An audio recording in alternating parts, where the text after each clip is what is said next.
எடப்பாடி பழனிசாமி தலைமையிலான அரசுக்கு எதிராக அதிமுக சசிகலா அணியின் 11 எம்எல்ஏக்கள் திடீர் போர்க்கொடி தூக்கியுள்ளனர். முன்னாள் அமைச்சர்கள் தோப்பு வெங்கடாச்சலம், செந்தில் பாலாஜி மற்றும் பழனியப்பன் ஆகிய மூவரும் சென்னை சட்டப்பேரவை உறுப்பினர்கள் விடுதியில் ரகசிய ஆலோசனையில் ஈடுபட்டனர். தற்போது எம்எல்ஏவாக இருக்கும் இவர்கள் மூவர் தலைமையில் கூடிய இந்த ஆலோசனை கூட்டத்தில் 8 எம்எல்ஏக்களும் கலந்து கொண்டதாக தகவல் வெளியாகியுள்ளது.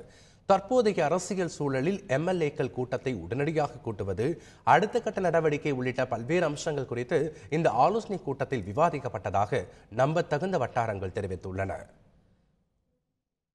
11 எம்எல்ஏக்கள் போர்க்கொடி தூக்கிய சூழலில் அமைச்சர்கள் மற்றும் மூத்த நிர்வாகிகளுடன் முதலமைச்சர் எடப்பாடி பழனிசாமி அவசர ஆலோசனை நடத்தினார்.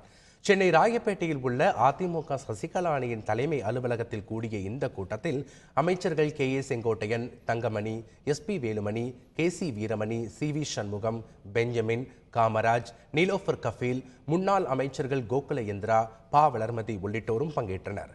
ஜூன் 16ஆம் தேதிக்குள் இரட்டை இலை சின்னம் தொடர்பாக தேர்தல் ஆணையத்தில் மீண்டும் பிரமாண பத்திரம் தாக்கல் செய்வது குறித்தும், உள்ளாட்சி தேர்தல் மற்றும் தற்போதைய அரசியல் சூழல் உள்ளிட்ட முக்கிய பிரச்சனைகள் குறித்தும் இந்த கூட்டத்தில் விவாதிக்கப்பட்டதாக தகவல் வெளியாகியுள்ளது.